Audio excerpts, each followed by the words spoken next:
الحمدللہ رب العالمین والصلاة والسلام علی خاتم النبیین اما بعد فاعوذ باللہ من الشیطان الرجیم بسم اللہ الرحمن الرحیم الصلاة والسلام علیکہ یا رسول اللہ الصلاة والسلام علیکہ یا حبیب اللہ الصلاة والسلام علیکہ یا نبی اللہ وعلی آلکہ واصحابکہ یا نور اللہ۔ مدنی چینل کے ناظرین، پروگرام کھلے آنکھ صلی اللہ کہتے کہتے میں آپ کو خوش آمدید کہتے ہیں۔ اللہ پاک کی بارگاہ میں دعا کرتے ہیں اللہ پاک یہ صبح سب کے لیے رحمت والی، برکت والی، سعادتوں اور نیکیوں والی فرمائے، اور یوں ہی ہماری ساری زندگی سعادتوں اور نیکیوں میں بسر ہو جائے۔ آئیے درود پاک کی فضیلت سنتے ہیں۔ اللہ پاک کے پیارے پیارے آخری نبی محمد عربی صلی اللہ تعالی علیہ وآلہ وسلم نے ارشاد فرمایا، جس نے مجھ پر ایک مرتبہ درود پاک بھیجا اللہ پاک اس پر 10 رحمتیں نازل فرماتا ہے۔ جس نے 10 مرتبہ درود پاک بھیجا اللہ پاک اس پر 100 رحمتیں نازل فرماتا ہے، اور جس نے 100 مرتبہ درود پاک بھیجا اللہ پاک اس کی دونوں آنکھوں کے درمیان لکھ دیتا ہے کہ یہ بندہ نفاق اور جہنم کی آگ سے آزاد ہے، اور اللہ اس کا حشر قیامت کے دن شہداء کے ساتھ فرمائے گا۔ صلو علی الحبیب صلی اللہ تعالی علی محمد صلی اللہ علیہ وآلہ واصحابہ وسلم۔ مدنی چینل کے ناظرین، جمعۃ المبارک کی مبارک گھڑیاں ہیں، پیاری پیاری صبح ہے۔ اللہ پاک سے دعا ہے اللہ پاک مجھے، آپ کو، ہم سب کو کثرت سے درود پاک پڑھنے کی توفیق عطا فرمائے۔ نیت کیجئے کہ ہم پیارے آقا جان عالم صلی اللہ علیہ وآلہ وسلم کی مبارک ذات پر زیادہ سے زیادہ کثرت سے انشاءاللہ درود پاک پڑھا کریں گے انشاءاللہ۔ جمعۃ المبارک کی ویسے بھی کہا جاتا ہے ایک نیکی کو اللہ پاک کئی گنا بڑھا کر اس کا اجر عطا فرماتا ہے۔ آج نیت بھی کر لیجئے، کثرت سے درود پاک بھی پڑھ لیجئے، انشاءاللہ اس کی ڈھیروں برکات نصیب ہوں گی۔ اللہ عمل کی توفیق عطا فرمائے۔ مدنی چینل کے ناظرین، آج کا ہمارا ٹاپک حضرت سیدنا نوح علیہ السلام، سیرت سیدنا نوح علیہ السلام یہ رہے گا۔ آج ہم جانیں گے حضرت نوح علیہ السلام اللہ پاک کے نبی ہیں۔ آپ کا نبوت میں کون سا نمبر ہے؟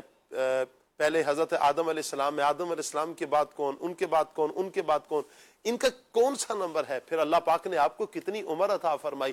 اللہ پاک کے جو ان پر انعامات اور اکرامات کی بارشیں ہوئیں وہ کون کون سے انعامات تھے، کون کون سے اکرامات تھے جو اللہ پاک نے ان پر اپنے پیارے نبی حضرت نوح علیہ السلام پر انعام و اکرام کی بارشیں فرمائی؟ آپ کی قوم کا آپ کے ساتھ رویہ کیا رہا ہے؟ انشاءاللہ بہت کچھ آج ہم سیکھنے کی کوشش کریں گے۔ ہمیں اپنے ہی پیارے نبی حضرت سیدنا نوح علیہ السلام، چونکہ سارے انبیاء اکرام علیہم السلام ہمارے ہیں وللہ الحمد، ہم سب انبیاء اکرام کو ماننے والے، ان پر یہ یقین رکھتے ہیں کہ اللہ پاک نے انہیں نبوت عطا فرمائی ہے۔ سارے انبیاء اکرام علیہم السلام افضل اور اعلیٰ شخصیات ہیں، اللہ تبارک و تعالیٰ کی چنیدہ شخصیات ہیں، سبحان اللہ۔ انہی میں سے حضرت سیدنا نوح علیہ السلام بھی ہیں۔ اللہ اکبر۔ آپ کے کئی ایک واقعات ہیں، کتنی آپ نے لوگوں کو نیکی کی دعوت دی، دین کی طرف بلایا، لیکن رزلٹ کیا نکلا؟ لوگوں نے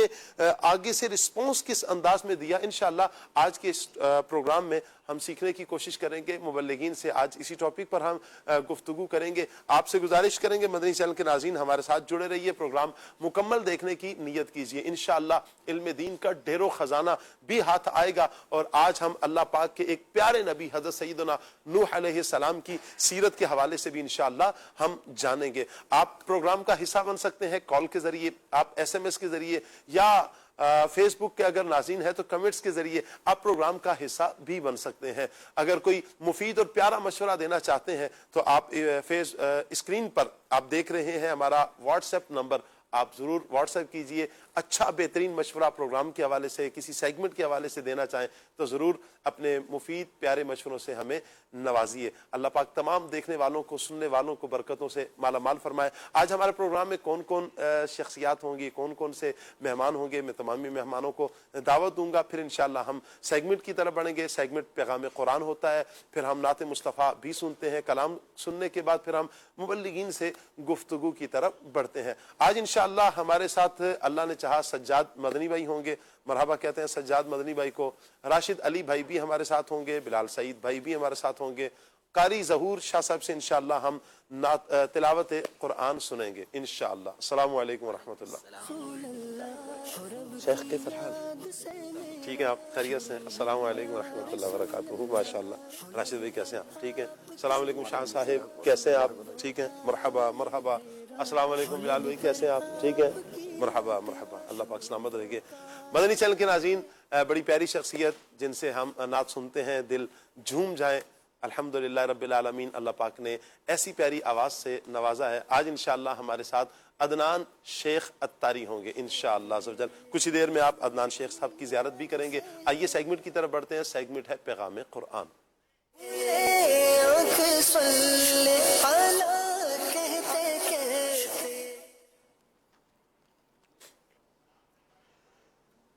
اعوذ باللہ من الشیطان الرجیم، اللہ کی پناہ مانگتا ہوں میں شیطان مردود سے۔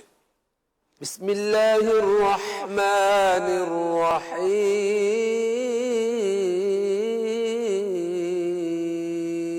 اللہ کے نام سے شروع جو نہایت مہربان رحمت والا ہے۔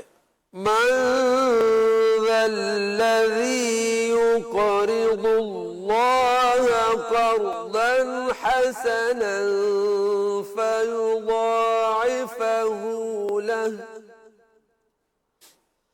فیضاعفه له اضعافا كثيرة والله يقبض ويبسط وإليه ترجعون۔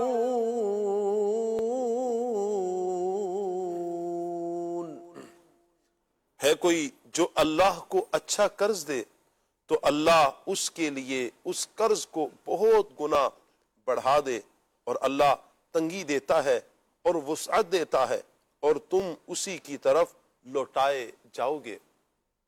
سبحان اللہ۔ مدنی چینل کے ناظرین، اللہ پاک کی راہ میں اخلاص کے ساتھ خرچ کرنے کو قرض سے تعبیر کیا گیا۔ یہ اللہ پاک کا کمال درجے کا لطف ہے، اللہ پاک کا کمال درجے کا کرم ہے، کیونکہ بندہ اس کا بنایا ہوا ہے، اور بندے کا مال اسی کی عطا سے ہے، یعنی مالک حقیقی اللہ تبارک و تعالی ہے، جبکہ مجازی مالک اللہ پاک نے بندے کو بنایا۔ مگر قرض سے تعبیر کرنا، یعنی قرض کہا گیا اسے تعبیر فرمانے میں، یہ بات دل میں بٹھانا مقصود ہے کہ جس طرح قرض دینے والا اطمینان رکھتا ہے، قرض والے کو یہ اطمینان ہوتا ہے کہ اس کا مال ضائع نہیں ہوگا اور وہ واپسی کا مستحق ہے، ایسا ہی اللہ کی راہ میں خرچ کرنے والے کو اطمینان اور سکون رکھنا چاہیے، اطمینان رکھنا چاہیے کہ وہ اس خرچ کا بدلہ یقیناً پائے گا، اور وہ بھی معمولی نہیں بلکہ کئی گنا بڑھا کر عطا کیا جائے گا، 700 گنا بھی ہو سکتا ہے، اور اس سے لاکھوں گنا زائد بھی ہو سکتا ہے۔ سبحان اللہ۔ صدقہ سے دنیا میں مال میں برکت ہوتی ہے، اور آخرت میں اس کا اجر اور ثواب عطا کیا جاتا ہے۔ دنیا کے اگر لاکھوں امیر لوگوں کا سروے کیا جائے تو آپ کو معلوم ہوگا کہ ان کی اکثریت صدقہ و خیرات کرتی ہے، بکثرت صدقہ و خیرات کرنے والوں کی یہ تعداد ملتی ہے، اور لاکھوں غریبوں کو اگر دیکھا جائے تو ان کی اکثریت صدقہ و خیرات سے دور بھاگتی ہے۔ اس آیت مبارکہ میں ایک چیز اور بھی دیکھنے والی ہے کہ اللہ پاک نے فرمایا واللہ یقبض ویبسط، اور اللہ تنگی دیتا ہے اور وسعت دیتا ہے۔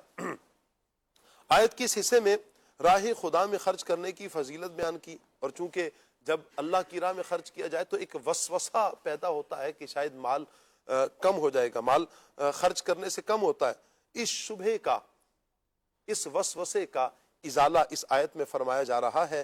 اللہ پاک جس کے لیے چاہے روزی تنگ کرے اور جس کے لیے چاہے وسیع کر دے، تنگی اور فراغی تو اسی کے قبضہ قدرت میں ہے، اور وہ اپنی راہ میں خرچ کرنے سے وسعت کا وعدہ کرتا ہے۔ یعنی جب بندہ اللہ کی راہ میں خرچ کرتا ہے تو اللہ اس کے لیے وسعت فرماتا ہے۔ سبحان اللہ۔ اور راہ خدا میں خرچ کرنے سے مت ڈرو، جس کی راہ میں خرچ کر رہے ہو وہ کریم ہے، اس کے خزانے بھرے ہوئے ہیں، اور جود و بخشش کے خزانے لوٹانا اس کی شان کریمی ہے۔ سبحان اللہ۔ حضرت سیدنا ابو ابو دحداح رضی اللہ تعالی عنہ نے بارگاہ رسالت میں آپ صلی اللہ علیہ وآلہ وسلم میں حاضر ہو کر ایک سوال کی، عرض کی یا رسول اللہ کیا میرے 2 باغ ہیں، اگر میں ان میں سے ایک صدقہ کر دوں تو کیا مجھے جنت میں ایسا ہی باغ مل جائے گا؟ میرے آقا صلی اللہ علیہ وسلم نے فرمایا ہاں۔ عرض کی کیا میرے ساتھ میری بیوی ام دحداح وہ بھی ہوں گی باغ میں؟ میرے آقا صلی اللہ علیہ وسلم نے فرمایا ہاں۔ پھر عرض کرتے ہیں یا رسول اللہ کیا میرے ساتھ میرے بچے بھی ہوں گے؟ نبی پاک صلی اللہ علیہ وسلم نے فرمایا ہاں۔ پھر آپ رضی اللہ تعالیٰ عنہ نے ان میں سے ایک بہترین باغ جس کا نام حنینہ تھا خیرات کر دیا۔ ان کے بال بچے اسی باغ میں رہتے تھے، گھر والے بچے وغیرہ اسی باغ میں رہتے تھے۔ آپ اس باغ پر پہنچے اور دروازے پر کھڑے ہو کر اپنی بیوی کو ام دحداح کو آواز دے کر کہتے ہیں کہ یہاں سے نکل چلو، میں نے یہ رب کے ہاں بیچ دیا، اپنے رب کو یہ بیچ دیا ہے، اب یہ باغ ہمارا نہیں رہا۔ اللہ اکبر۔ اس سعادت مند بیوی نے کہا مبارک ہو، تم نے بہترین ذات کے ساتھ بڑے نفع والا سودا کیا ہے۔ سبحان اللہ۔ اس پر مَا ذَا الَّذِي سے ترجعون تک یہ آیت کریمہ نازل ہوئی۔ ایک تفسیر میں یہ بھی ہے کہ اس باغ میں 600 درخت موجود تھے۔ سبحان اللہ۔ پھر حضرت سیدنا ام دحداح رضی اللہ تعالی عنہا اپنے بچوں کے پاس آئیں اور ان کے منہ میں جو کھجوریں تھیں انہیں نکالنے لگیں، اور جو ان کے پاس خوشے یعنی گچھے تھے کھجوروں کے انہیں جھاڑ دیا، بچوں کو لے کر دوسرے باغ میں منتقل ہو جاتی ہیں۔ پیارے آقا صلی اللہ علیہ وسلم نے فرمایا کتنے ہی پھلوں سے لدے ہوئے بھاری برکم درخت اور وسیع گھر ابو دحداح کے لیے ہیں۔ سبحان اللہ۔ یہ سودا اللہ پاک کی بارگاہ میں کرنے والے، اللہ پاک سے کرنے والے حضرت ابو دحداح رضی اللہ تعالیٰ عنہ کیا پیارا اجر پیارے آقا صلی اللہ علیہ وسلم کی بارگاہ سے پاتے ہیں، اللہ پاک کی بارگاہ سے کیا پیارا اجر پاتے ہیں۔ پیارے اسلامی بھائیوں، یہاں حضرت ابو دحداح کا مبارک عمل تو قابل تقلید ہے، مگر دوسری طرف سیدتنا ام دحداح کا ایمان افروز جو جملہ تھا، مبارک ہو تم نے بہترین ذات کے ساتھ بڑا پیارا نفع والا سودا کیا ہے، یہ قابل ستائش اور ہمارے لیے قابل غور ہے۔ ہمیں بھی چاہیے کہ اپنے بھائیوں کو، والدین کو، گھر کے دیگر افراد کو اللہ پاک کی راہ میں خرچ کرنے کی ترغیب دلائیں اور ان کے خرچ کرنے پر ان کی حوصلہ افزائی کی جائے۔ رب کریم فرماتا ہے اے ابن آدم اپنے خزانے میں سے میرے پاس کچھ جمع کر دے، نہ جلے گا، نہ ڈوبے گا، نہ چوری ہوگا، میں اس وقت تجھے پورا بدلہ دوں گا جب تو اس کا زیادہ ضرورت مند ہوگا۔ تو پیارے پیارے اسلامی بھائیوں، ہم سب کو اللہ پاک کی راہ میں اپنے نفیس پیارے مال میں سے خرچ کرتے رہنا چاہیے تاکہ دنیا اور آخرت میں ہمیں اس کا بدلہ نصیب ہو جائے۔ من ذا الذي يقرض الله قرضا حسنا فيضاعفه له أضعافا كثيرة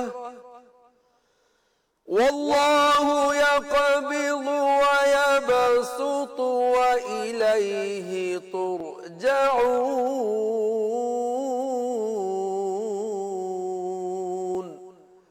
صدق اللہ العظیم۔ جزاک اللہ۔ اللہ پاک نور قرآن سے ہم سب کی سینوں کو منور فرمائے، قرآن و سنت کے مطابق اللہ پاک ہمیں اپنی زندگی بسر کرنے کی توفیق عطا فرمائے۔ آج انشاءاللہ نعت خواں اسلامی بھائی ہمارے عدنان شیخ صاحب ہوں گے، ان کو ویلکم کہتے ہیں جی۔ السلام علیکم ورحمۃ اللہ۔ کیسے ہیں آپ؟ ٹھیک ہیں عدنان بھائی؟ اہلا وسہلا مرحبا، تشریف رکھیں۔ عدنان بھائی سے انشاءاللہ ہم کلام سنیں گے۔ آج پوچھتے ہیں جی عدنان بھائی ہمیں کون سا کلام سنائیں گے؟ عدنان بھائی کون سا صبح صبح جمعۃ المبارک کی مبارک گھڑیاں ہیں، پیاری ساعتیں ہیں، اور کون سا کلام آپ سنائیں گے آج؟ کلام انشاءاللہ سیدی اعلیٰ حضرت واہ عظیم المرتبت پروانہ شمع رسالت واہ واہ واہ واہ، مجدد دین و ملت زبردست، شاہ امام احمد رضا خان علیہ رحمۃ الرحمن کا بہت پیارا کلام صحیح، جو آپ نے مدینہ شریف جا رہے تھے تو لکھا تھا، بلکہ حضور کی بارگاہ میں بیٹھ کے لکھا تھا، واہ وہ سوئے لالا زار پھرتے ہیں کیا بات ہے، اور تیرے دن اے بہار پھرتے ہیں. زبردست چیز. آج انشاءاللہ یہ اس میں کلام لالہ زار پھرتے ہیں. اعلیٰ حضرت امام اہل سنت کا پیارا کلام انشاءاللہ عدنان بھائی سے سنیں گے. جی عدنان بھائی. صلو علی الحبیب صلی اللہ تعالی علی محمد صلی اللہ علیہ وسلم.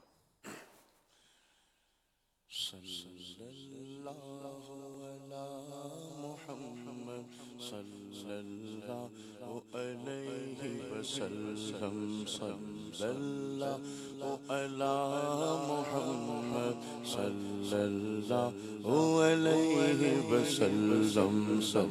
صلی اللہ علی محمد صلی اللہ علیہ وسلم. ایک روز ہوگا جانا سرکار کی گلی میں. ایک روز ہوگا جانا سرکار کی گلی میں.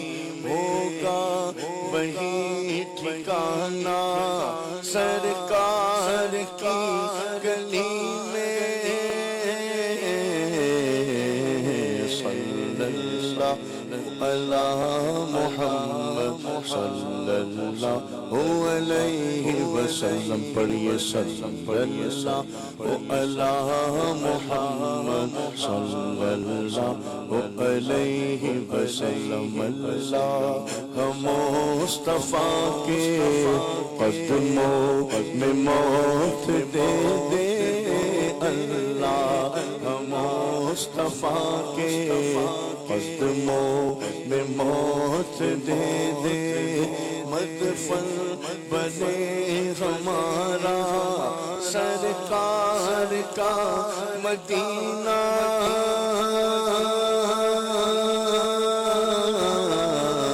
صلی اللہ علی محمد صلی اللہ علیہ وسلم. پڑھیے صلی اللہ علی محمد صلی اللہ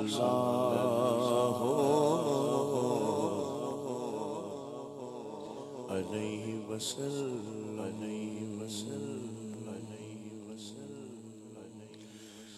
وہ سوئے لالہ زار پھرتے ہیں. وہ سوئے لالہ زار پھرتے ہیں. تیرے دل اے بہار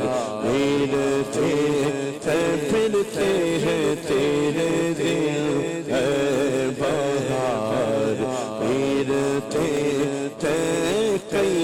وہ سوئے لالہ زار پھرتے ہیں. وہ سوئے لالہ زار پھرتے ہیں.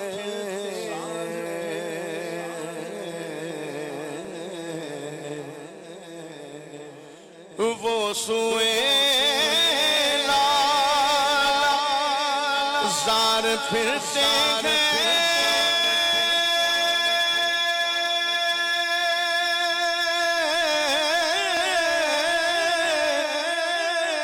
وہ سوئے لالہ زار پھرتے ہیں.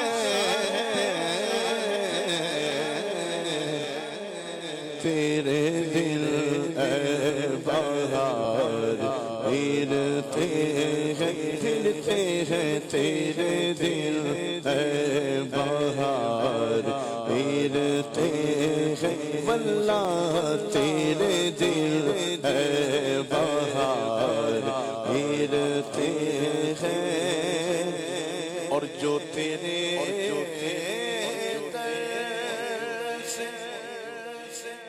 یار پھرتے ہیں.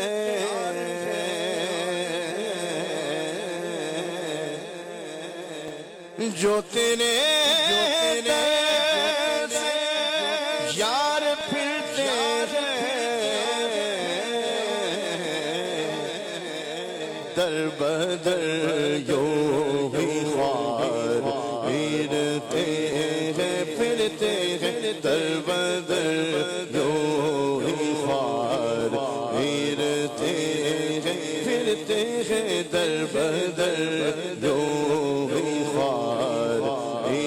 پھرتے ہیں در بدر یوں ہی خوار پھرتے ہیں آہ کل عیش تو کیے غم نے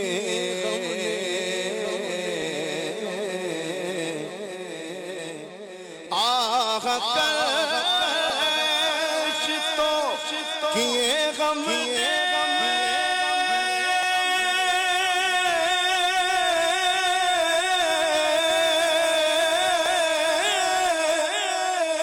آہ کل عیش تو کیے غم نے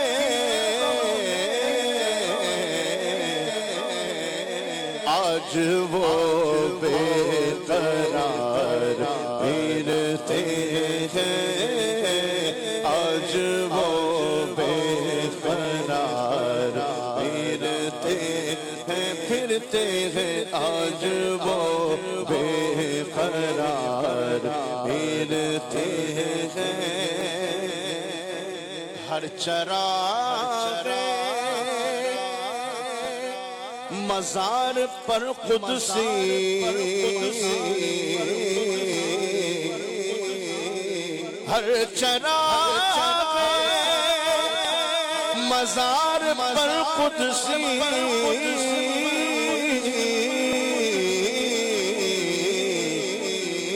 کیسے پروانہ وار پھرتے ہیں کیسے پروانہ وار پھرتے ہیں کیسے پروانہ وار پھرتے ہیں اس گلی کا گدا ہوں میں جس میں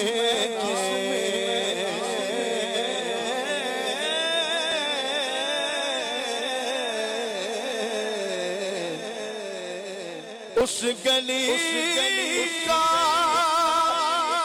گدا ہوں میں جس میں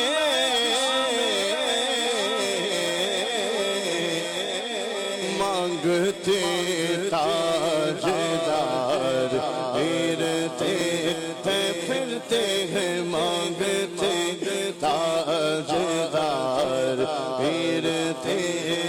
پھرتے ہیں مانگتے تاجدار پھرتے بے سہارا تیری گلی بے یارو کا یارا تیری گلی سکھ چین ہمارا تیری گلی جنت کا نظارہ تیری گلی اس گلی کا گدا ہوں میں جس میں مانگتے تاجدار پھرتے ہیں مانگتے تاجدار پھرتے ہیں مانگتے تاجدار پھرتے ہیں کرم ان کا صدا مانگ رہے ہیں دن رات مدینے کی دعا مانگ رہے ہیں کم مانگ رہے ہیں نہ سوا مانگ رہے ہیں جیسا ہے غنی ویسی عطا مانگ رہے ہیں سرکار کا صدقہ میری سرکار کا صدقہ محتاج و غنی شاہ و گدا مانگ رہے ہیں مانگتے تاجدار پھرتے ہیں مانگتے تاجدار پھرتے ہیں کہ منگتوں کو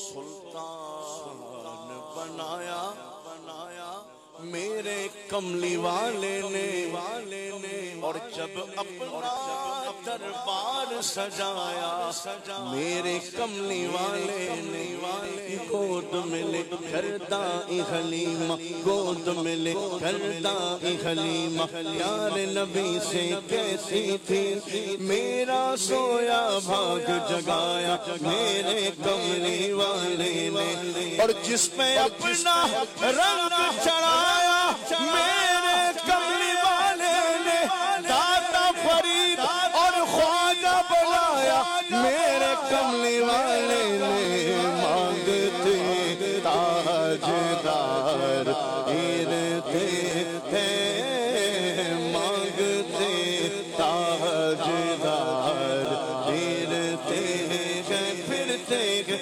مانگتے تاجدار گرتے ہیں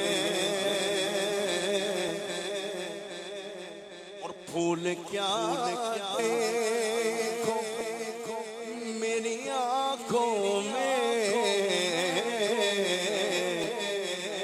پھول کیا دیکھو میری آنکھوں میں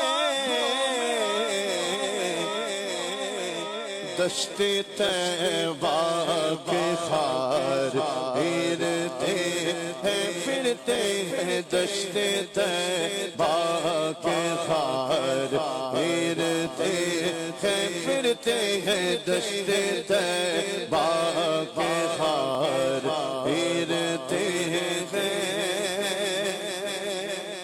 اور کوئی کیوں پوچھے تیری بات رضا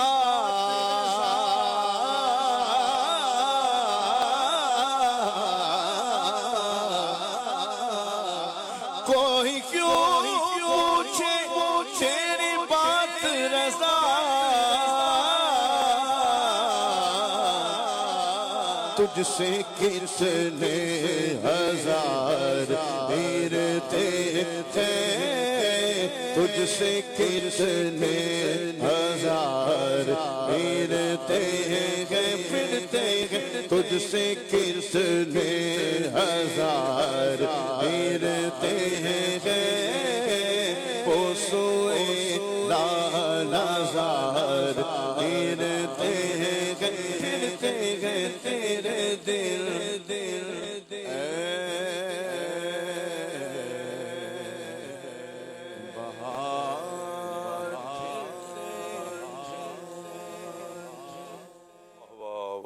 کیا بات ہے عدنان بھائی، اللہ پاک آپ کو سلامت رکھے. ماشاءاللہ کلام اعلیٰ حضرت آپ نے لیا، سبحان اللہ. وہ سوئے لال ہزار پھرتے ہیں. اور یہ کب کلام لکھا گیا؟ اللہ اللہ اللہ اللہ، جب شوق دیدار مصطفیٰ صلی اللہ علیہ وآلہ وسلم کی ایک آگ دل میں لگی کہ پیارے آقا صلی اللہ علیہ وآلہ وسلم کا جاگتی آنکھوں سے دیدار کیا جائے. سبحان اللہ. اور حضور جان عالم صلی اللہ علیہ وآلہ وسلم کا جاگتی آنکھوں سے دیدار ناممکن نہیں ہے، ممکن ہے. اللہ پاک کی خاص عنایتیں، خاص کرم، خاص فضل جس پر ہوتا ہے، اللہ پاک کرم فرماتا ہے اور اسے پیارے آقا صلی اللہ علیہ وآلہ وسلم کا جاگتی آنکھوں سے بھی دیدار نصیب ہو جاتا ہے. میرے آقا صلی اللہ علیہ وسلم کی ایک حدیث پاک کا مضمون ہے کہ جس نے مجھے خواب میں دیکھا ان قریب وہ مجھے جاگتی آنکھوں سے بھی دیکھے گا. سبحان اللہ. تو پیارے آقا صلی اللہ تعالی علیہ وآلہ وسلم کا دیدار، اعلیٰ حضرت امام اہل سنت کا یہ شوق جب یہ بڑھتا ہے، یہ سینے میں ایک آگ لگتی ہے کہ دیدار مصطفیٰ صلی اللہ علیہ وآلہ وسلم کیا جائے، سر کی آنکھوں سے کیا جائے، جاگتے ہوئے کیا جائے. پھر پیارے آقا صلی اللہ علیہ وسلم کی بارگاہ میں آ کر استغاثہ استغاثہ استغاثہ. ایک دن گزر گیا، 2 دن گزر گئے، پھر آپ یہ کلام لکھتے ہیں. جب یہ کلام لکھا جاتا ہے، ایسا سرکار صلی اللہ علیہ وسلم کی بارگاہ میں قبول ہوتا ہے کہ سارے پردے ہٹتے ہیں اور پیارے آقا صلی اللہ علیہ وسلم کا میرے آقا اعلیٰ حضرت امام علیہ سنت جاگتی آنکھوں سے دیدار کرتے ہیں. سبحان اللہ. تو آج میں اور آپ مدنی چینل کے ناظرین، سرکار دو عالم صلی اللہ علیہ وسلم کی بارگاہ میں استغاثہ ہم بھی کر سکتے ہیں کہ اللہ کرے اللہ اعلیٰ حضرت کی آنکھوں کا صدقہ ہمیں بھی آنکھ میں وہ طاقت عطا فرمائے، وہ ہمت عطا کرے، ہماری آنکھوں کو اللہ ایسا بنا دے کہ دیدار کے قابل ہو جائیں. اعلیٰ حضرت امام علیہ سنت کے صدقے اللہ ہمیں بھی سرکار دو عالم صلی اللہ علیہ وسلم کا دیدار نصیب فرمائے، ہم خواب میں ہی دیدار کر لیں۔ سبحان اللہ، تو جسے ویسے خواب میں بھی دیدار نصیب ہو جائیں اسے کتنی شانیں، کتنی رفعتیں ایک لمحے میں نصیب ہو جاتی ہیں، چونکہ یہ عام دیدار نہیں، یہ سرکار کا دیدار ہے، یہ عام جلوہ نہیں، یہ سرکار کا جلوہ ہے، یہ عام زیارت نہیں، یہ سرکار کی زیارت ہے، یہ عام چہرہ نہیں، یہ سرکار کا چہرہ ہے، یہ عام آنکھیں نہیں ہیں، یہ سرکار کی آنکھیں ہیں، یہ عام لبھائے مبارک نہیں، یہ سرکار کے لب مبارک ہیں، یہ عام گال نہیں، یہ سرکار کے گال ہیں، یہ عام امامہ نہیں ہوگا، یہ سرکار کا امامہ ہوگا، یہ عام بدن نہیں ہوگا، کسی عام بندے کا بدن نہیں، یہ تو خاصوں سے بھی خاص کا بلکہ اس ذات کا ہے کہ جس کے لیے اللہ تعالیٰ نے اس ساری کائنات کو سجایا ہے۔ جو کچھ ہمیں نظر آتا ہے یہ تو سرکار صلی اللہ علیہ وآلہ وسلم کا صدقہ ہے، بنا ہی حضور کے لیے، چاہے آسمان کی بلندیاں ہوں، یہ سورج کی تپش ہو، چاند کی چاندنی ہو، تاروں کا چمکنا ہو، سیاروں کا چلنا ہو، یہ ہواؤں کا چلنا ہو، یہ دریاؤں کا جوش ہو، سمندروں کا ٹھہراؤ ہو، پہاڑوں کا روب ہو، جنگلات ہوں، دریا ہوں، صحرا ہو، پھولوں کے اندر خوشبو، یہ پھولوں کی رنگینیاں، تتلی کا حسن، یہ مور کے پر، یہ کچھ بھی آپ کو حسین نظارے آپ کو نظر آتے ہیں، یہ یقین کیجئے کہ حضور کے حسن کی سوغات ہے، یہ حضور صلی اللہ علیہ وآلہ وسلم کے حسن کا صدقہ ہے، یہ تو حضور کے پاؤں کا اترن یوں کہیں کہ بانٹا گیا ہے اور یہ کائنات کو حسن دیا گیا ہے، صدقہ سرکار دو عالم صلی اللہ علیہ وسلم۔ اب میری نگاہوں میں جچتا نہیں کوئی، اب میری نگاہوں میں جچتا نہیں کوئی، جیسے میرے سرکار ہے ایسا نہیں کوئی، نہیں کوئی، جیسے میرے سرکار ہے ایسا نہیں کوئی، اور تم سار تو غسی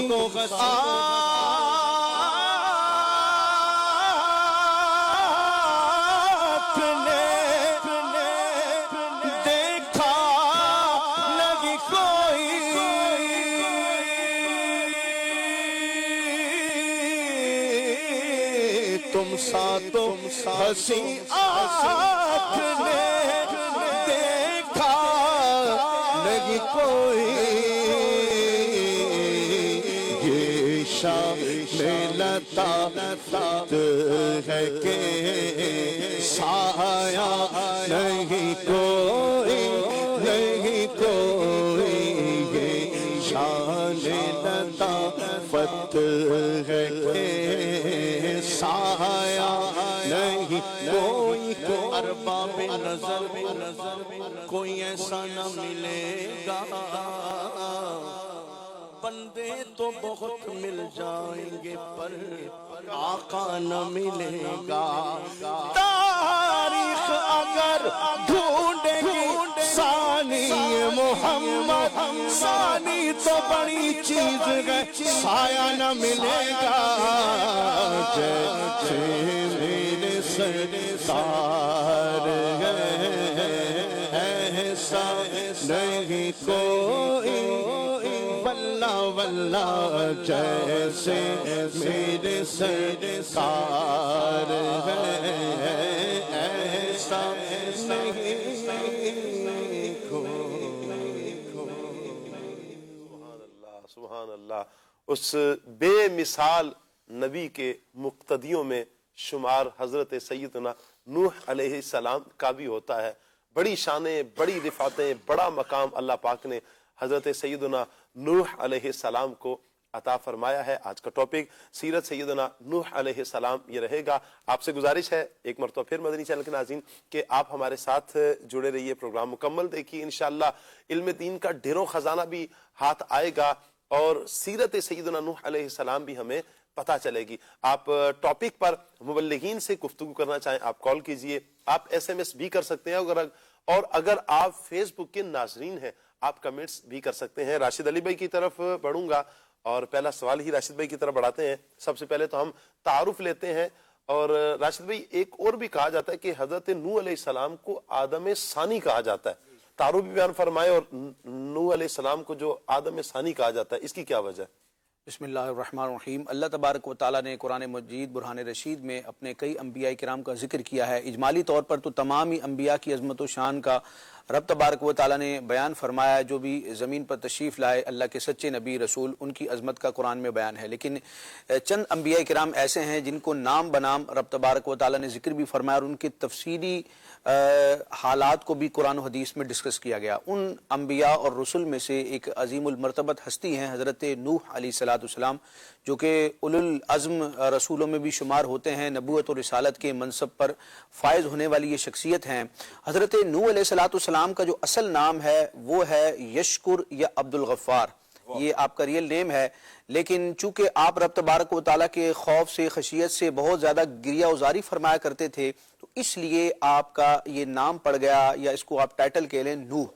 تو نوح آپ کا حقیقی نام نہیں ہے, آپ کا حقیقی نام عبد الغفار. جی آپ کا لقب ہے. جی لقب ہے, لیکن وہ بطور نام استعمال ہونے لگا کہ قرآن مجید برہان رشید میں بھی جب آپ کا ذکر ہوتا ہے تو نوح کے ذریعے ہی آپ کو رب تبارک و تعالیٰ یاد فرماتا ہے. لیکن آپ کا ریئل نیم جو ہے وہ عبد الغفار یا یشکر ہے.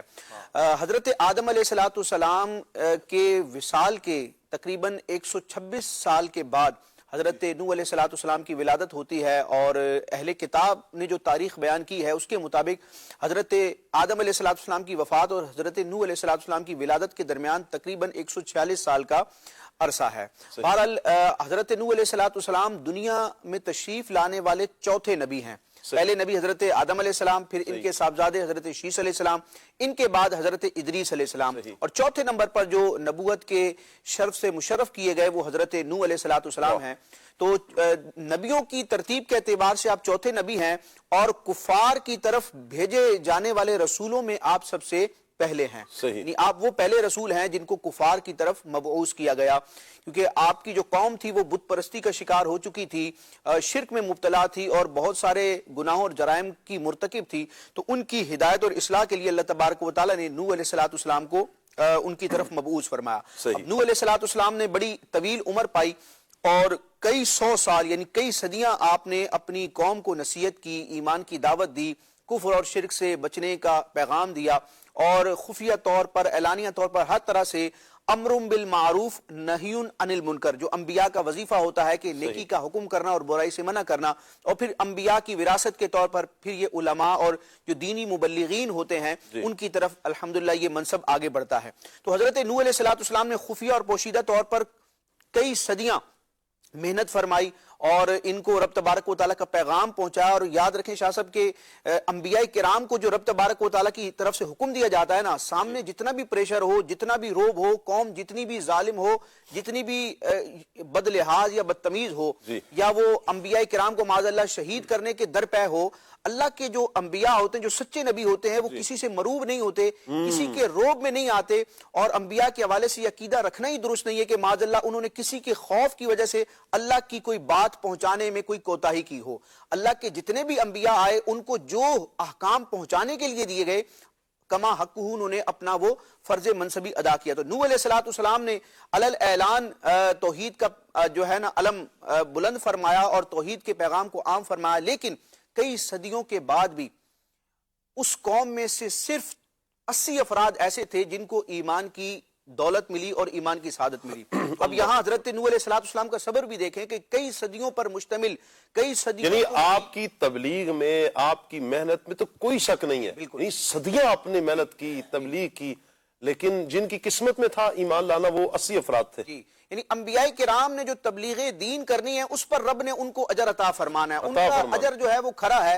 اب سامنے کوئی ہدایت قبول نہیں کر رہا تو وہ اس کی بدبختی ہے, کیونکہ بعض اوقات معاذ اللہ اس چیز کو بڑا منفی رائے میں بھی لیا جاتا ہے. کسی اسکالر کو یا کسی اپنے مداح کو سمجھ لیں کہ ایک ترجیح دینے کے لیے کہا جاتا ہے کہ نوح علیہ السلام اللہ کے نبیوں نے اتنے عرصے تک تبلیغ کی اور پھر بھی اس کا نتیجہ یہ نکلا, اور ہم جو تبلیغ کر رہے ہیں, ہمارا جو ممدوح ہے جس کا ہم ذکر کر رہے ہیں, جس سے ہم متاثر ہیں, تو اس نے تو چند سالوں میں انقلاب بپا کر دیا. تو معاذ اللہ یہ بڑی جسارت والا معاملہ ہے. اللہ پاک انبیاء کرام کے تقدس کا ہمیں پاس رکھنے کی توفیق عطا فرمائے. تو 80 افراد نے ایمان قبول کیا, اور آپ نے انبیاء کرام کو جو اللہ ایک وصف عطا فرماتا ہے کہ کفار کی طرف سے, مجرمین اور سرکش لوگوں کی طرف سے جو اذیت کا معاملہ ہوتا ہے, جسمانی طور پر ہو یا الفاظ کے ذریعے ہو, زبان کے ذریعے ہو, اس پر انبیاء کرام صبر کرتے ہیں. تو حضرت نوح علیہ السلام نے بھی اتنا طویل عرصہ سفر کیا. آپ نے جو سوال فرمایا تھا کہ ان کو آدم ثانی کیوں کہا جاتا ہے, تو وجہ یہ ہے کہ جب حضرت نوح علیہ السلام کے دور میں طوفان آیا, اور وہ طوفان ایسا تھا جو پوری زمین پر پھیلا,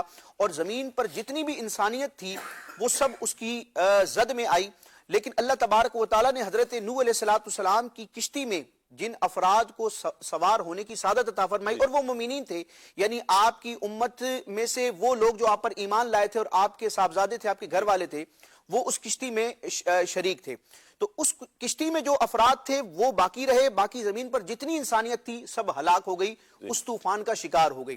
اچھا, اب کشتی جب کوہ جودی پر ٹھہری اور افراد وہاں سے زمین پر واپس اترے, اب گویا کہ زمین پر دوبارہ نوع انسانی کا سلسلہ شروع ہوا. اور مفسرین نے بیان کیا کہ حضرت نوح علیہ السلام کی اولاد بھی, آپ کے بیٹے بھی اس کشتی میں تھے, اور دیگر مومنین بھی تھے.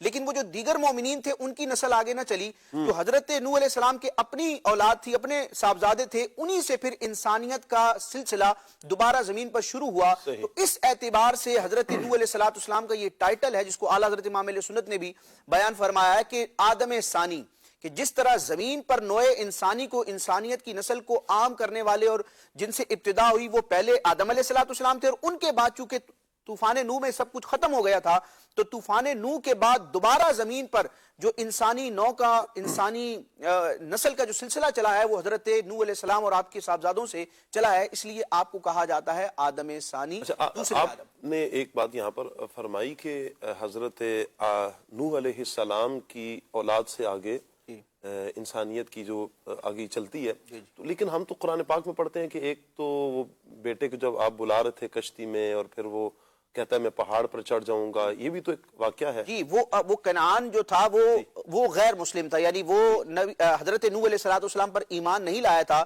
اور جب آپ کے لیے سفارش کی بھی گئی, اس بیٹے کے لیے سفارش کی گئی, تو رب تبارک و تعالیٰ نے نوح علیہ السلام کو منع فرما دیا, اور فرما دیا کہ یہ تیری اہل سے, یعنی وہ ایک حضرت نوح علیہ السلام کا صرف ایک ہی بیٹا, ایک نافرمان بیٹا تھا. جی, بقیہ جو صاحبزادے تھے وہ مومن تھے, اور وہ کشتی میں سوار تھے, اور انہی سے پھر یہ آگے سلسلہ آگے بڑھا. چلے, میں نے کہا کہ شاید کسی کے ذہن میں آئے کہ ہم نے تو بارہا یہ سنا ہوا ہے کہ نوح علیہ السلام کا بیٹا تو نافرمان تھا, وہ غیر مسلم تھا, اس نے تو ایمان لائے نہیں تھا.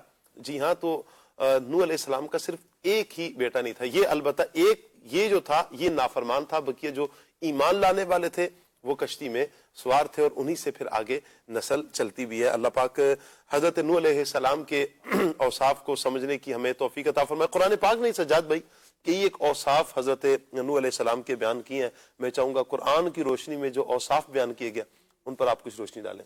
سبحان اللہ, ماشاءاللہ, اللہ پاک آپ کو سلامت رکھے. آمین. بسم اللہ الرحمن الرحیم. حضرت سیدنا نوح علیہ السلام, آپ کو اللہ رب العالمین نے بڑے عظیم الشان اوصاف سے نوازا ہے.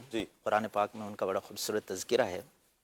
ابھی جو آپ نے بات کی حضرت نوح علیہ السلام کے بیٹے کی, میں چاہوں گا کہ حضرت نوح علیہ السلام کے بیٹے کا جو تذکرہ قرآن پاک میں ہوا نا, کہ وہ کچھ بیٹے تو حضرت نوح علیہ السلام کے ایمان لائے تھے, جن سے آگے ان کی نسل چلی ہے, لیکن ایک بیٹا جو ایمان نہیں لایا تھا.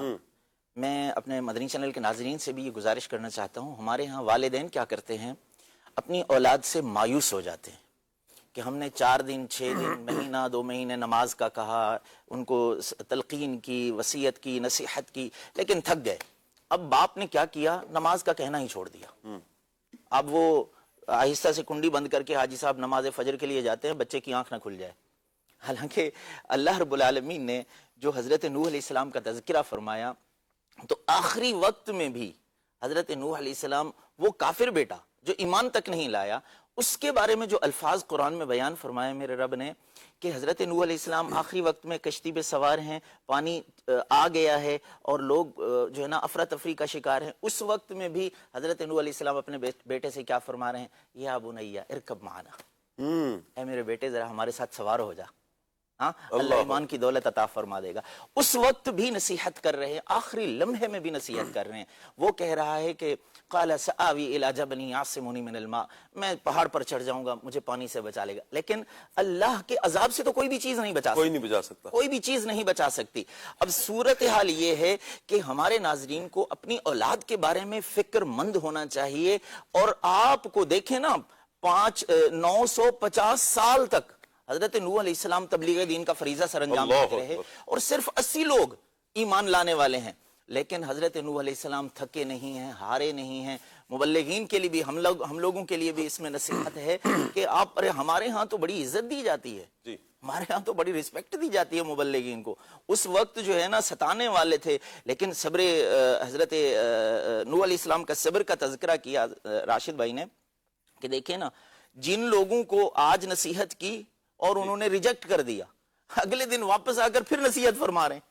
اور یہ سلسلہ 1-2 مہینے, سال 2 سال نہیں, 950 سال تک چلتا رہا. اللہ, کیا لیول ہے صبر کا, اور کس انداز میں انہوں نے جو ہے نا نصیحت کی ہے. اللہ پاک ہمیں یہ صبر کے ساتھ نصیحت کرنے والا بنائے, اور جو ہے نا اپنی اولاد کے بارے میں بھی فکر مند ہونے کی توفیق عطا فرمائے. جو اوصاف اللہ رب العالمین نے قرآن پاک میں حضرت نوح علیہ السلام کے ذکر فرمائے, ان میں ایک وصف جو ہے نا, انہو من عبادنا المؤمنین, اللہ رب العالمین نے فرمایا کہ وہ ہمارے ایمان والے بندوں میں سے تھے. ایمان کیا چیز ہے؟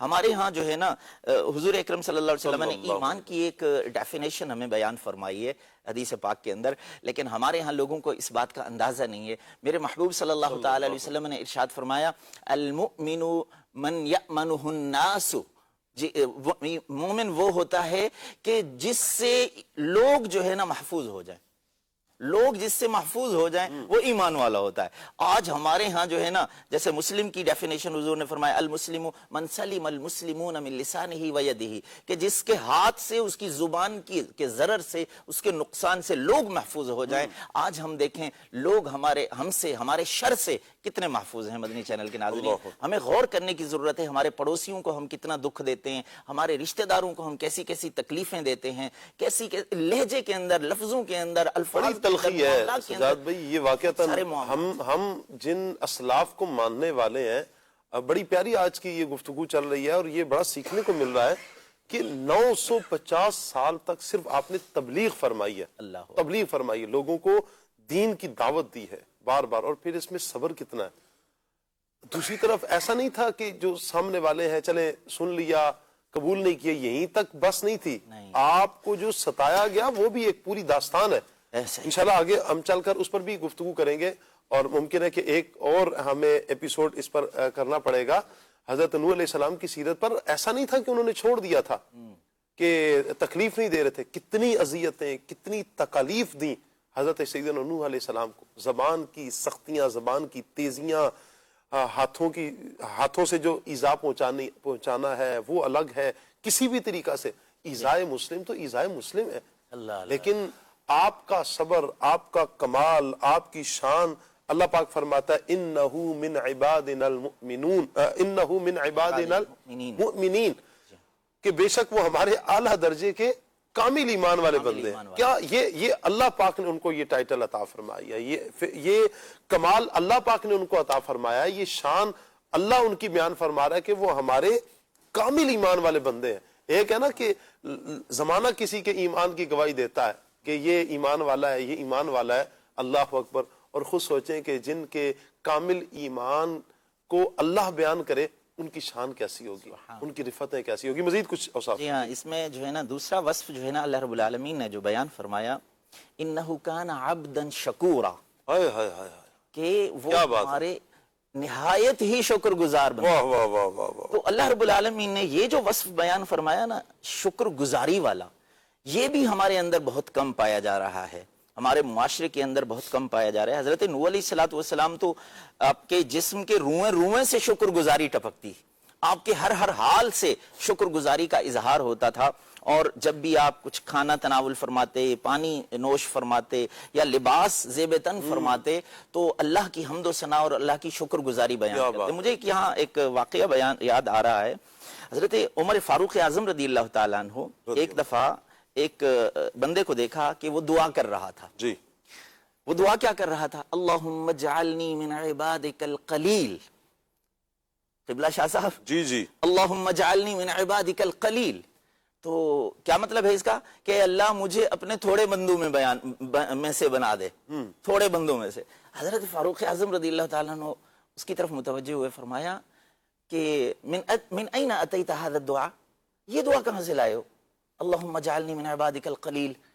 تو اس نے کہا میں نے اللہ کا کلام پڑھا ہے، اللہ رب العالمین نے فرمایا وَقَلِيلٌ مِّنْ عِبَادِيَ الشَّكُورُ، کہ میرے بندوں میں سے شکر گزار لوگ جو ہیں نا وہ بہت تھوڑے ہیں. اللہ اکبر. وہ جو تھوڑے ہیں نا میں ان تھوڑوں میں سے ہونا چاہتا ہوں، یعنی اللہ کے شکر گزاروں میں سے ہونا چاہتا ہوں. تو یہ شکر گزاری جو ہے نا، دیکھیں اللہ رب العالمین جب کرم فرمائے، عطا فرمائے، فضل فرمائے، تو پھر حضور اکرم صلی اللہ تعالی علیہ وسلم ساری رات عبادت، اور یہاں تک کہ جو ہے نا پنڈلیاں مبارک، پاؤں مبارک ورم زدہ ہو جاتے. حضرت عائشہ صدیقہ رضی اللہ تعالیٰ نے عرض کی یا رسول اللہ صلی اللہ علیہ وسلم، آپ کے ذریعے، آپ کے سبب سے، آپ کی وجہ سے اللہ نے آپ کے اگلوں پچھلوں کے گناہ معاف فرما دیے. آپ اس قدر عبادت، اس قدر محنت. تو میرے محبوب صلی اللہ تعالی علیہ وسلم نے ارشاد فرمایا افلا اکون عبدا شکورا، کیا میں اللہ کا پھر شکر گزار بندہ نہ بن جاؤں؟ یعنی گویا کہ اللہ کا فضل ہے، اللہ کا انعام ہے، اللہ کا اکرام ہے، تو پھر ساری زندگی شکر گزاری میں گزاریں. ایک تو یہ ہے کہ عبادت کریں اپنے رب کی رضا کے لیے، اپنے رب کو راضی کرنے کے لیے، اور ساتھ میں اللہ کے انعام و اکرام پر شکر گزاری کے لیے جو ہے نا عبادت بھی کریں، اپنے رویے اخلاق سدھار لیں. اور پھر کیا ہوگا؟ اللہ رب العالمین نے کیا فرمایا؟ اعلان کیا ہے میرے رب کا؟ اللہ رب العالمین نے فرمایا لَإِن شَكَرْتُمْ لَأَزِيدَنَّكُمْ. واہ، ہاں انعام دیا ہے، شکر ادا کرو گے اس میں اضافہ کر دوں گا. کیا بات ہے. اور یہ رب کا اعلان، یہ رب کا اعلان، رب کا اعلان. آپ شکر گزاری اپنائیں، جیسے حضرت نوح علیہ السلام کی ذات کے اندر یہ شکر گزاری کا وصف اعلیٰ پیمانے کا تھا، اسی طرح ہم شکر گزاری اپنائیں گے تو ہماری ذات کے اندر، ہمارے ارد گرد جو اللہ کا انعام و اکرام ہے، جو فضل الہی ہے، اس میں اللہ رب العالمین اضافہ فرما دے. واہ واہ، کیا بات ہے، کیا بات ہے. اور یقیناً مدنی چینل کے ناظرین، جب بندہ اللہ کا شکر ادا کرتا ہے نا، سچی بات تو یہ ہے کہ دل کو بڑا سکون ملتا ہے. آپ اس رب کی عطا کی ہوئی نعمت پر شکر ادا کر رہے ہیں جو آپ کو رب نے دی ہے. آپ خود سوچیں نا، پھر جب رب کا ہی اعلان ہے لَإِن شَكَرْتُمْ لَأَزِيدَنَّكُمْ، کتنی تاکید کے ساتھ اللہ نے فرمایا میرا شکر ادا کرو گے تو میں ضرور تم پر نعمتوں کی فراوانی کروں گا، نعمتیں بڑھا کے تمہیں دوں گا. وہ اس رب کا اعلان ہے، اور اس رب کے خزانے میں کمی نہیں ہے. آپ دیکھیں کہ جب سے کائنات بنی ہے تب سے لے کر آج تک، کیا صبح قیامت تک رب کی نعمتیں بٹ رہی ہیں، رب کی نعمتیں مل رہی ہیں، سب رب کی نعمتیں استعمال کر رہے ہیں، لیکن رب کے خزانے میں کمی بال برابر بھی نہیں آئی ہے. ایک ذرا برابر بھی اللہ کے خزانے میں کمی نہیں آئی ہے. اس کا خزانہ اتنا بڑا اس کا خزانہ ہے، وہ اتنا کریم ہے. آپ شکر تو کریں، آپ شکر تو کریں، اور جب شکر کریں گے تو پھر یہ جزا ملیں گی. اور دیکھیں ہم جن ہستی کا ذکر کر رہے ہیں سیدنا نوح علیہ السلام کا، اللہ پاک نے انہیں شاکر نہیں کہا، شکر گزار بندہ نہیں کہا، عبدن شکورا کا لفظ ہے، یعنی ہمیشہ شکر کرنے والا، یعنی دائمی طور پر، مستقل طور پر جو اللہ پاک کا شکر ادا کرتے ہیں ان میں حضرت سیدنا نوح علیہ السلام کا شمار ہے. اور یہ وصف اللہ پاک ان کا قرآن میں بیان فرما رہا ہے. ایک مسلمان ہونے کے ناطے ہمارا حق بنتا ہے کہ ہم بھی اللہ پاک کے اس پیارے کلام کو سینے کے ساتھ لائیں، سیدنا نوح علیہ السلام کی سیرت کو سنتے جائیں، پڑھتے جائیں، سینے سے لگاتے جائیں، اور عمل کی طرف آئیں کہ انشاءاللہ ہم نے ضرور عمل کرنا ہے. آپ کی ایک کال ہے، کال لیتے ہیں. میرا سوال ہے کہ حضرت نوح علیہ السلام کا لقب کیا ہے؟ حضرت نوح علیہ السلام کا لقب نوح ہے. نام تو آپ نے بیان کر دیا ماشاءاللہ، راشد بھائی نے شروع میں بیان بھی فرمایا ہے، اور لقب البتہ حضرت نوح ہے، اور اسی لقب سے آپ مشہور بھی ہیں. وہ آدم ثانی، وہ بھی لقب کے طور پر ہی ہے. آدم ثانی بھی آپ کا لقب ہے. ٹھیک ہو گیا جی. نوح کہنے کی جو وجہ ہے وہ یہ بھی بیان کی کہ آپ بہت زیادہ گریہ وزاری فرماتے تھے، تو اس وجہ سے یہ آپ کا نام جو ہے نوح بھی کہا جاتا ہے آپ کو. ٹھیک ہو گیا جی. ایک اور کال لیتے ہیں جی. میرا شاستر جو سوال یہ ہے کہ قوم نوح نے ان کی دعوت کو کیسے قبول کیا؟ جواب ارشاد فرما دی. کیا کہیں گے بلال بھائی؟ قوم نوح نے ان کی دعوت، جو نوح علیہ السلام کی دعوت کو کس انداز میں قبول کیا؟ کچھ تو گفتگو ہماری ہوئی بھی ہے کہ قبول تو جس طرح کرنا چاہیے تھا، 950 سال تک آپ نے دعوت دی ہے، لیکن یعنی حضرت نوح علیہ السلام نے مستقل نیکی کی دعوت انہیں دیتے رہے اپنی قوم کو، اور برائی سے روکتے رہے، تو ان میں سے جو سعادت مند اور خوش نصیب افراد تھے، جو بہت ہی تھوڑے تھے، یعنی 80 افراد، وہ آپ پر ایمان لائے، اللہ پر ایمان لائے اور سعادت مندوں میں داخل ہو گئے۔ اس کے علاوہ جن کے دلوں پر مہر لگ چکی تھی تو وہ ایمان نہ لائے۔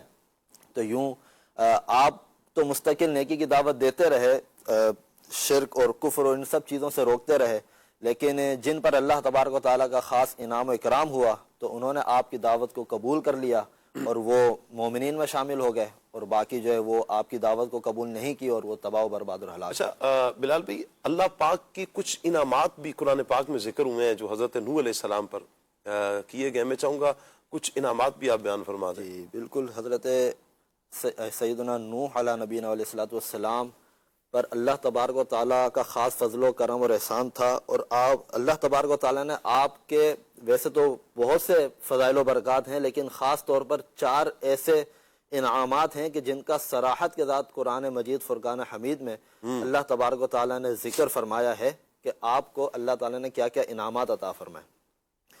تو ان میں ایک یہ ہے کہ وَجَعَلْنَا ذُرِّيَّتَهُ هُمُ الْبَاقِينَ، اللہ تبارک و تعالیٰ نے قرآن مجید میں ارشاد فرمایا کہ ہم نے آپ کی ذریت کو، یعنی حضرت نوح علیہ السلام کی اولاد کو باقی رکھا۔ اور آپ یہ دیکھ لیں کہ جب طوفان آیا تو سب غرق ہو گئے، تباہ و برباد ہو گئے، لیکن آپ کے ساتھ جو سوار تھے اور آپ کی اولاد یہ باقی رہی، اور جو آگے نسل کا جو سلسلہ چلا اب تک وہ سب حضرت نوح علیہ السلام کی اولاد ہی سے چلا۔ تو یہ اللہ تبارک و تعالیٰ نے جو ارشاد فرمایا اس کا مظہر ہے۔ اسی طرح ایک اور مقام پر اللہ تبارک و تعالیٰ نے ارشاد فرمایا وَلَقَدْ أَرْسَلْنَا نُوحًا وَإِبْرَاهِيمَ وَجَعَلْنَا فِي ذُرِّيَّتِهِمَا النُّبُوَّةَ وَالْكِتَابَ، اور بے شک ہم نے نوح اور ابراہیم کو بھیجا اور ان کی اولاد میں نبوت اور کتاب رکھی۔ دوسرا انعام اللہ تبارک و تعالیٰ نے حضرت نوح علیہ السلام پر یہ فرمایا کہ آپ کی ذریت میں، آپ کی اولاد میں، آپ کی نسل میں کتاب اور نبوت کو رکھا۔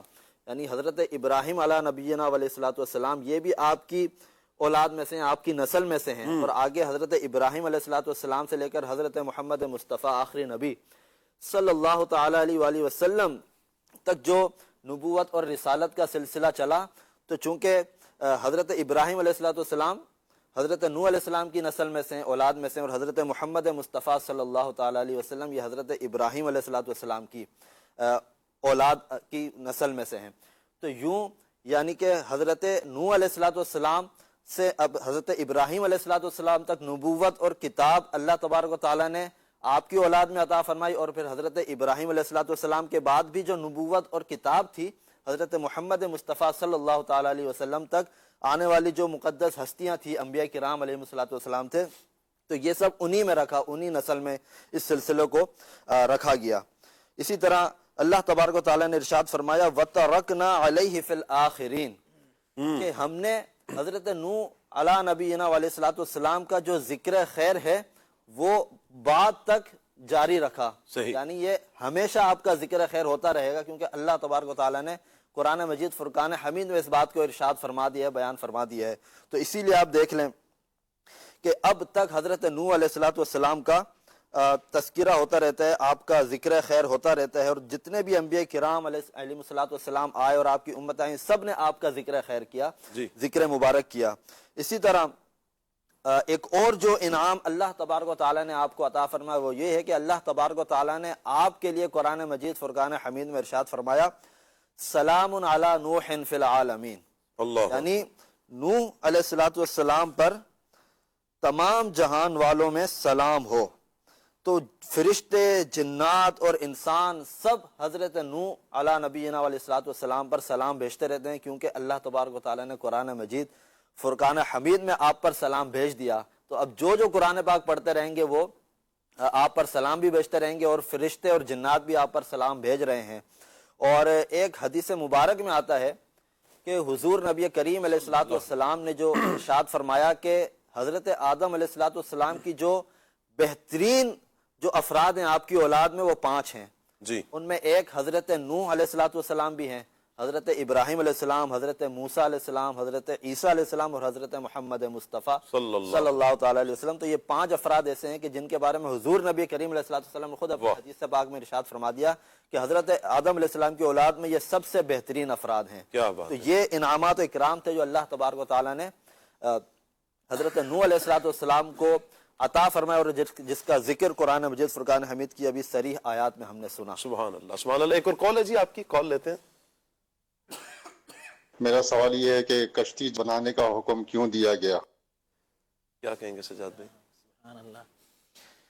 اللہ رب العالمین نے, یہ تو ظاہر سی بات ہے, نارمل سب جانتے ہی ہیں کہ کشتی بنانے کا کیوں حکم دیا. عذاب آنے والا تھا جی, ایک بڑا عذاب دھرتی پر آنے والا تھا, اور حضرت نوح علیہ السلام کے الفاظ کیا ہیں, ربی لا تذر علی الارض من الکافرین دیارا. اللہ رب العالمین نے فرمایا کہ حضرت نوح علیہ السلام نے عرض کی, دعا کی, یا اللہ اس دھرتی پر کسی کافر کا کوئی گھر باقی نہ رہے, سب کو ختم کر دے. ایسا عذاب آنے والا تھا.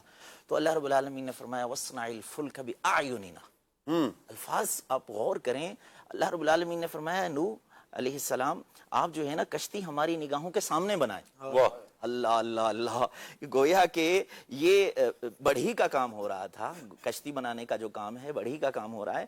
گویا کہ یہ وہ کام ہے جو اللہ کے نبی نے اللہ کی نگرانی میں, اللہ کی مرضی سے, اللہ کے بتانے پر, اللہ کے احکام کے مطابق اس کو جو ہے نا کیا. تو یہ کشتی بنائی گئی اور مومنین کو گویا کہ بچانے کے لیے یہ جو ہے نا کشتی تیار کی. اللہ کی نظر رحمت کے سائے میں. نظر رحمت کیا بات ہے, بڑا پیارا جملہ آپ نے دیا, اللہ پاک کے نظر رحمت کے سائے میں. واہ جی. تو یہ کشتی گویا کہ ایمان والوں کو بچانے کے لیے بنوائی گئی. کیا بات ہے. ایک تو اللہ کی نظر رحمت سے یہ بنائی گئی, اللہ پاک کی نظر رحمت کے سائے میں, اور ایمان والوں کو بچانے کے لیے یہ کشتی بنائی گئی. سبحان اللہ. اور پھر جو سوار ہوئے اس کشتی پر, اللہ پاک نے انہیں ایمان کی دولت سے مالا مال بھی کیا. اور پھر آپ دیکھیں کہ یہی وہ افراد تھے کہ جو چند ہی افراد تھے جو اس دنیا میں بچتے بھی ہیں, بقیہ سب ختم ہو جاتے ہیں. آپ کچھ فرمائیں. میں یہ عرض کرنا چاہ رہا ہوں کہ طوفان کا جو آنا تھا وہ تقدیر تھی, تقدیر مبرم تھی, اللہ تبارک و تعالیٰ کا طے شدہ فیصلہ تھا. تقدیر مبرم, ہاں, یعنی اٹل ہے جو جس نے ٹلنا نہیں تھا. صحیح. مبرم کا مطلب اٹل. اب یہ اس کو میں عام انداز میں اس کا ایک مفہوم بیان کروں, باقی تو اس کی ایک پرٹیکولر پوری ڈیفینیشن ہے. تقدیر کی مختلف اقسام ہوتی ہیں. جو سب سے اعلیٰ درجے کی قسم ہے, یعنی جس میں تبدیلی ممکن ہی نہیں ہے, اس کو تقدیر مبرم کہا جاتا ہے, یقینی اور اٹل تقدیر. تو اب طوفان کا جو آنا تھا وہ تھی تقدیر, اور اللہ تبارک و تعالیٰ نے اپنے محبوب حضرت نوح علیہ الصلوۃ والسلام کو جو کشتی بنانے کا حکم فرمایا, اور آپ نے جو کشتی بنائی اور اس کے بنانے کا بھی ایک لمبا پروسیجر ہے, انشاءاللہ اس کو مزید اگلے ایپیسوڈ میں ہم ذکر کریں گے. تو وہ جو کشتی بنانے کا عمل اور کشتی میں سوار ہونے کا عمل تھا وہ تھا تدبیر. تو یہ قرآن و حدیث کا یہ خلاصہ ہے. بعض لوگ تقدیر کو اس انداز میں بیان کرتے ہیں کہ تدبیر ختم ہو جاتی ہے. تو یاد رکھیں تدبیر کو اپنانا یعنی اپنی طرف سے اللہ تعالیٰ کے دیے ہوئے اسباب کو اختیار کرتے ہوئے اپنے آپ کو سیکیور کرنے کے لیے, نفع حاصل کرنے کے لیے, نقصان اور ضرر سے بچنے کے لیے جو انسان ایفرٹ کرتا ہے, یہ ہوتی ہے تدبیر. اور اگر تقدیر پر ایمان رکھتے ہوئے, اللہ ہی کی ذات پر, اس کے کرم پر بھروسہ رکھتے ہوئے, اس کے دیے ہوئے اسباب کا اختیار کرتے ہوئے بندے اگر تدبیر کرتے ہیں, تو علماء فرماتے ہیں یہ تدبیر کرنا بھی ہی تقدیر کا ایک حصہ ہے. کیا بات ہے. تقدیر جو ہے, تقدیر اور تدبیر ان میں کوئی آپس میں ٹکراؤ نہیں ہے. لیکن معاملہ یہ ہے کہ رب تبارک و تعالیٰ نے جو ایک نظام قائم فرمایا ہے کہ ایک ہے تقدیر اور ایک ہے تدبیر. بندے کا کام ہے تقدیر پر ایمان رکھتے ہوئے تدبیر کو اختیار کرے, لیکن ہوتا یہ ہے کہ ہمیشہ تقدیر جو ہے وہ تدبیر پر غالب آ جاتی ہے. اللہ. اعلیٰ حضرت امام علیہ سنت جب علیل تھے اور مرض الموت کا معاملہ تھا, تو بالکل جب آپ کی زندگی کے آخری ایام تھے, تو کچھ حضرات نے کہا کہ فلاں طبیب ہے, ڈاکٹر ہے, اس کو بلاتے ہیں, وہ بہت اچھا جو ہے نا مرض کی تشخیص کرتا ہے اور علاج کرتا ہے. تو اعلیٰ حضرت امام علیہ سنت تو اپنی حالت سے باخبر تھے, اور اللہ کے نیک بندوں کے لیے بہت ساری چیزیں ظاہر کی جاتی ہیں. تو اعلیٰ حضرت کے جو کلمات تھے اس کا خلاصہ میرے ذہن میں آ رہا ہے. حیات اعلیٰ حضرت میں علامہ ظفر الدین بہاری رحمۃ اللہ تعالیٰ نے لکھا کہ انسان بھی کیسا عجیب ہے کہ وہ آخر وقت تک تدبیر کرتا رہتا ہے, یہاں تک کہ تدبیر کرنے کا وقت ختم ہو جاتا ہے, پھر بھی وہ تدبیر میں لگا رہتا ہے. اللہ. بہرحال تدبیر کرنا انسان کا کام ہے, اور اللہ پاک پھر بندے پر کرم نوازی فرماتا ہے. یہ بعض اوقات ہوتا ہی ہے کہ جب بندہ کہا جاتا ہے مجھے توکل ہے جی, حالانکہ کہا گیا کہ اونٹ کو باندھ کے پھر اللہ پاک پہ توکل کرو، اسباب آپ نے اختیار کرنے ہیں۔ جی اگلی کال لیتے ہیں۔ میرا سوال یہ ہے کہ طوفان نوح کیوں آیا؟ طوفان نوح کیوں آیا؟ جی راشد بھائی۔ یہ حضرت نوح علیہ السلام نے جو تبلیغ فرمائی، ایک تو اس قوم نے کفر کیا، شرک کیا، پھر حضرت نوح علیہ السلام کی بے ادبی اور گستاخی کی۔ انشاءاللہ آگے اس کو ہم ڈسکس کریں گے کہ کس طرح انہوں نے زبان درازی کی۔ تو یہ اللہ تبارک و تعالیٰ کی قدرت جاریہ ہے کہ جب قوم سرکشی، کفر اور شرک میں مبتلا ہوتی ہے اور پھر مزید یعنی ترا یہ کہ وہ کفر و شرک کے بعد پھر نبیوں کی بے ادبی اور گستاخی کرتی ہے، تو پھر رب تبارک و تعالیٰ ایسی قوم کو عذاب کا شکار کرتا ہے۔ اور قرآن مجید میں جتنے بھی مضامین ہیں مختلف قوموں کے عذاب پر، تو مفسرین فرماتے ہیں کہ رب تبارک و تعالیٰ اپنے بندوں پر حجت تمام فرماتا ہے۔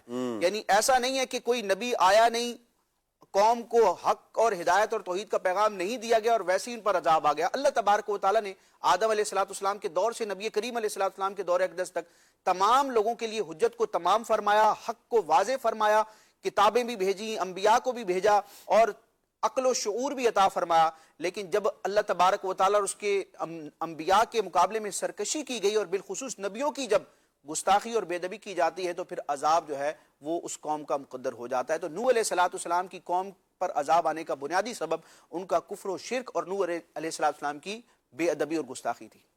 چلیں جی ٹھیک ہو گیا۔ جی ایک اور کال لیتے ہیں آپ کی۔ میرا سوال یہ ہے کہ حضرت نوح علیہ السلام کی قوم کون تھی؟ جی نوح علیہ السلام کی قوم کون سی تھی سجاد بھائی؟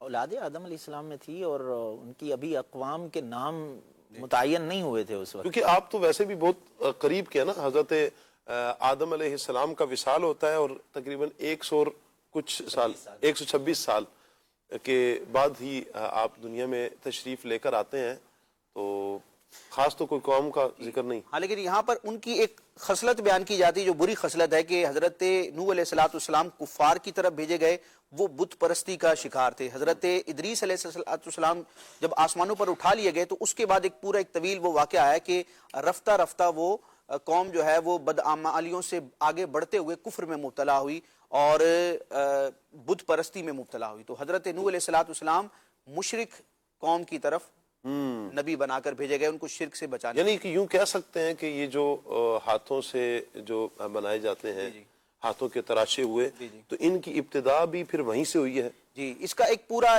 پس منظر ہے، علماء بیان کرتے ہیں، کچھ بیان بھی فرما دیں۔ جی کہ حضرت ادریس علیہ السلام کے آسمانوں پر اٹھائے جانے کے بعد یہ قوم جو تھی، ان کے پاس کوئی ایسا ہادی نہیں تھا جو ان کو حق اور باطل کے درمیان واضح طور پر فرق کر کے بتائے۔ تو اب کیا ہوا کہ ان کی قوم کے کچھ افراد تھے جو بڑے نیک اور پرہیزگار تھے، تو جب ان میں سے ایک ایک کر کے انتقال ہوتا گیا تو شیطان انسانی صورت میں ان کے پاس آیا اور ان کو کہا کہ اس قوم کو کہا کہ ان افراد کی تمہیں بڑی یاد آتی ہے، تو میں تمہارے لیے ایک تدبیر کرتا ہوں کہ میں ان کا ایک مجسمہ بنا دیتا ہوں، یعنی ان جیسی ایک صورت بنا لیتا ہوں، جہاں وہ افراد بیٹھا کرتے تھے وہیں مجسمہ رکھا جائے گا، اور تمہیں جب ان کو دیکھو گے تو ان نیک لوگوں کی تمہیں یاد آئے گی۔ تو پھر تقریباً 5 وہ افراد تھے، تو 5 افراد کے مجسمے شیطان نے ان کو بنا کے دیے اور وہ ان کو بڑے تعظیم اور احترام کے ساتھ رکھتے تھے۔ جب وہ لوگ دنیا سے چلے گئے اور آگے معاملہ جو ہے بالکل مشتبہ ہو گیا، تو آنے والے بعد کے افراد نے وہ تعظیم سے آگے بڑھتے بڑھتے ہوئے پھر معاذ اللہ انہی مجسموں کی عبادت شروع کر دی، یعنی ان کو اپنا خدا مان لیا، اور پھر بت پرستی کی بھی ابتدا سمجھ لیں روئے زمین پر اس انداز میں ہوئی۔ جی ایک اور کال لیتے ہیں آپ کی۔ تو میرا سوال یہ ہے کہ حضرت نوح علیہ السلام کی وفات کہاں ہوئی؟ نوح علیہ السلام کی وفات کہاں ہوئی؟ کیا کہیں گے راشد؟ اس کی تفصیلی حالات تو میرے مطالعے میں نہیں ہے۔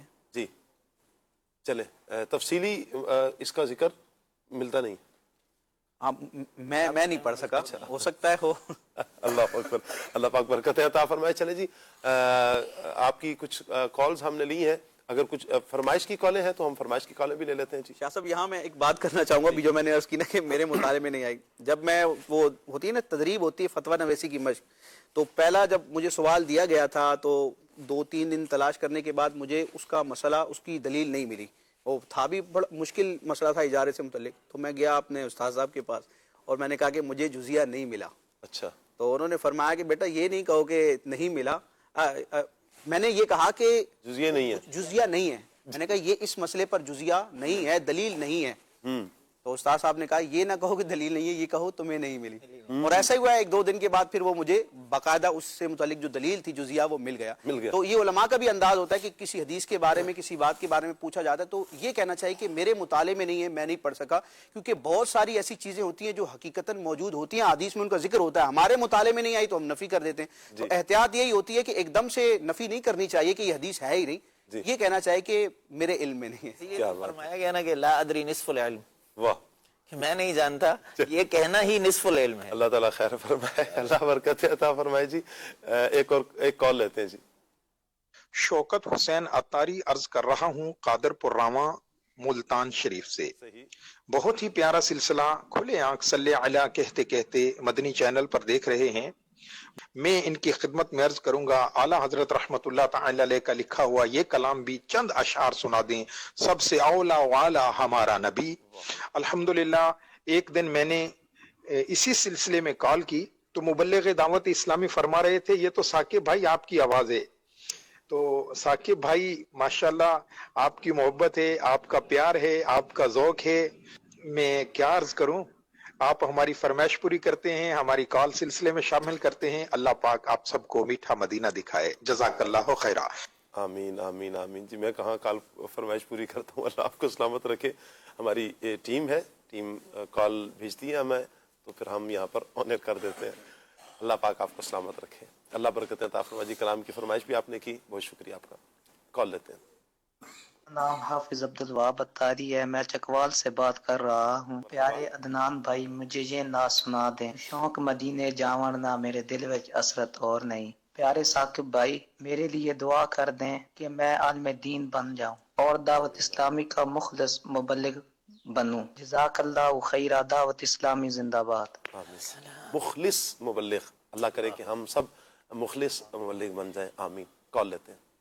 میرا نام سلام نپاری ہے، میں تحصیل و ضلع تلہ گنگ سے عرض گزار ہوں. نعت خواہ اسلامی بھائی سے عرض ہے کہ یہ والا کلام سنا دیں. چمک تجھ سے پاتے ہیں سب پانے والے، میرا دل بھی چمکا دے چمکانے والے. جزاک اللہ خیرہ. آمین آمین آمین. بڑے پیارے انداز میں آپ نے کلام کی فرمائش کی، کلام سنایا بھی. اللہ آپ کو سلامت رکھے. کال لیتے ہیں ایک اور. میری فرمائش ہے کلام سنا دے. قسمت میری چمکائیے چمکائیے آقا. آمین. میں چاہوں گا آج ویسے عدنان بھائی کو آپ طرز بھی بتائیں. مدنی چینل کے ناظرین، جی ہاں آپ طرز بھی بتائیں، اس طرز میں ہمیں کلام سنائیں. دیکھتے ہیں عدنان بھائی آپ کی طرز کو پکڑ سکتے ہیں یا نہیں، یا یوں بھی خیر پکڑ تو لیں گے. عدنان بھائی ماشاءاللہ طرزوں کے ماسٹر ہیں. ویسے عدنان بھائی ایک کلام 2 طرزوں میں آپ پڑھ سکتے ہیں؟ الحمدللہ ایک کلام کو 2 نہیں 10 کلام طرزوں پر. وہ تو میں نے ایک مرتبہ آپ سے سنے ہیں، لیکن ایک مصرع کسی اور طرز میں، دوسرا مصرع. اچھا کمال، ماشاءاللہ، اللہ آپ کو نظر میں. آج ایک یہ ویسے بھی شیخ ہیں اور نعت خوانوں کے بھی شیخ ہیں. واہ، چلے ایک شعر آپ سنا دیں. سب سے اولا ہمارا نبی، اپنے مولا کا پیارا ہمارا نبی، ہمارا نبی، دونوں عالم کا دولا ہمارا نبی، سب سے پیارا نبی. کیا بات ہے عدنان بھائی. یہ تو آپ نے ایک شعر پڑھا نا، آگے تھوڑا سا 1-2 شعر پڑھیں تو میرا خیال ہے اوپر نیچے ہو جائے گی طرز. اچھا کیا بات ہے آپ کی، اللہ آپ کا سلامت رکھے. جی کال لیتے ہیں. جی ماحول جو ہے نا وہ اگر بسا ہوا ہو نا، جو نعت کا ماحول ہوتا ہے جی، یعنی اگر آپ نے طرز بسا لی کہ مجھے پہلے اس طرز میں پڑھنا ہے، نیچے والا مصرع اس طرز میں پڑھنا ہے، تو فوراً آ جاتا ہے، ہو جاتا ہے. ٹھیک ہو گیا جی. چلیں جی، یہ نعت خواں اسلامی بھائی جو پروگرام دیکھ رہے ہوتے ہیں ان کے لیے بھی سیکھنے کے لیے مدنی پھول ہے. جی واہ. کال لیتے ہیں. مجھے یہ کلام سنا دیں. چمک تجھ سے پاتے ہیں سب پانے والے. واہ جی واہ، بہت پیارے کلام کی فرمائش کی آپ نے. ایک اور کال لیتے ہیں. ذیشان عباسی بات کر رہا ہوں. مجھے یہ کلام سنا دے. کوئی گل باقی رہا ہے نہ چمن رہ جائے گا. کوئی گل باقی رہے گا نہ چمن رہ جائے گا، پر رسول اللہ کا دین حسن رہ جائے گا. چلیں جی ایک اور کال لیتے ہیں. سب کیسے ہیں آپ؟ ٹھیک ہیں حضور. مجھے یہ کلام سنا دیں. مینو شوق مدینے جان دا، میرے دل وچ حسرت ہور نہیں. جزاک اللہ خیرہ.